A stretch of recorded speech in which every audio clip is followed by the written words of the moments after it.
May I share a few tips for being a good husband? Ako na tuloy ang nag-share. It was you. A good husband. I love you. Congratulations. Jinky Pacquiao, emosyonal sa mother-son dance, sa kasal ng kanyang panganay na anak na si Jimwell Pacquiao. Habang nagsasayaw ang dalawa, pinanood nila ang kanilang mga larawan mula sa pagkabata ni Jimwell hanggang sa pagkakaroon niya ng sariling pamilya. Hindi lang si Jinky ang naging emosyonal kundi pati na rin si Jimwell. Kinasal si Jimwell at partner niyang si Carolina, sa Pechanga Resort Casino Temecula, California, USA. Who gets this woman to be married to this man? I do. Isang intimate na kasalan kung saan piling kamag-anak at kaibigan lang ang mga dumalo.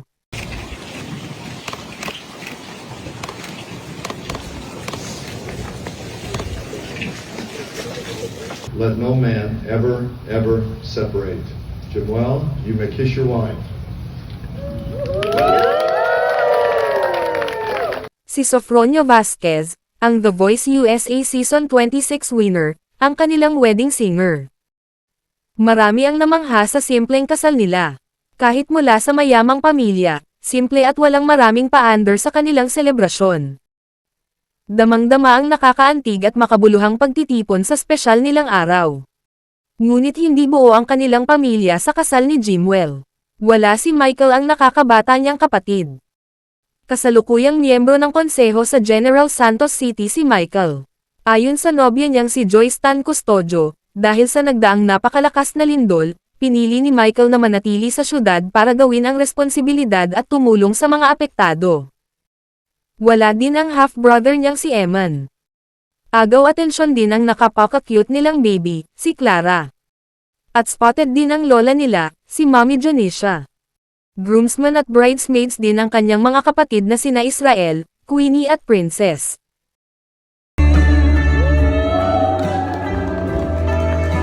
Hinandugan ni Jinky ng awitin ang newlyweds.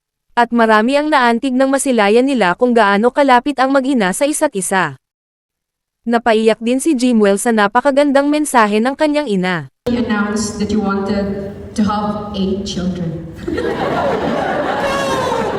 Sabi mo parang masaya. Right, Carolina? Yeah, he told you that. Binahagi ni Jinky kung gaano kabait, kamerespeto, at karesponsableng kapatid si Jimwell. Your dad and I are so thankful to God for the wonderful son you have always been.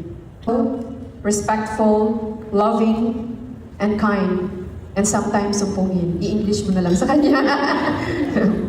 Naging tapat din si Jinky sa kanyang nararamdaman tungkol sa tinahak na landas ng boksador. Although I must admit, you still made me so nervous every time you step into the boxing ring. As a mother, I don't think that feeling will ever go away. Nagbigay din ng tips si Jinky kung paano maging isang mabuting asawa. May I share a few tips for being a good husband? Ako na tuloy ang nag-share. It was you. A good husband. First, of course, the spiritual tips. Love God with all your heart. Second, love your wife the way Christ loves the church. Every day, ask your wife, what can I do for you today? Never be afraid to say, I'm sorry when needed. Trust me, the last one is very important. Yeah, to say sorry. There is one thing that will never change. You will forever be my son. I love you so much, and I'm so proud to be your mother. Congratulations, Jimwell and Carolina. I love you both so much. May God bless your marriage, your family, and every step of your journey together. Thank you. I love you. Congratulations. Habang si Manny Pacquiao naman ang nagbigay ng toast sa bagong kasal. Kapay, kapay, kapay. Nakakatuwa din na ang nakasanayan na tradisyon na sabitan ng pera o money dance sa kasal, ay binigyan nila ng ibang twist. Siyempre, hindi magpapahuli ang lola nila na si Mommy Janisha, sa money dance. Mami, idaan mo sa akin yan. Sobra ka dyan. Jim, congrats, Jim, ha? Congrats. Alright,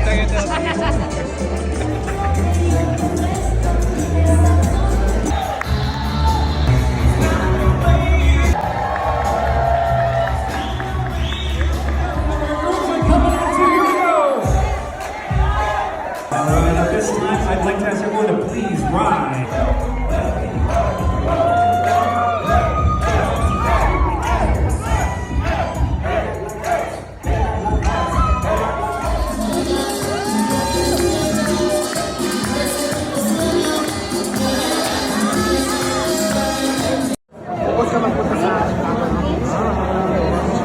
At dahil sa UK nag-aaral si Princess, miss na miss ni Manny ang kanyang panganay na babae.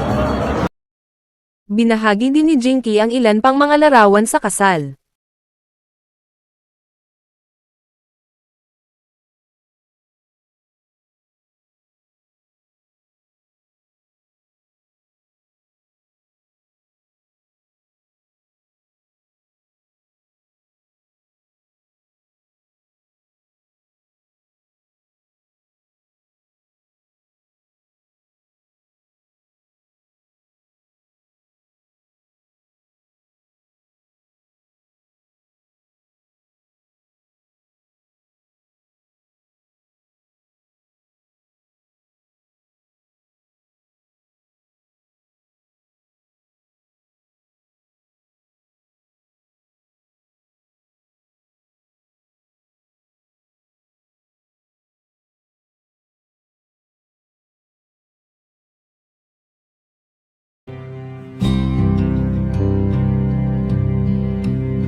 Congratulations at best wishes Jimwell at Carolina.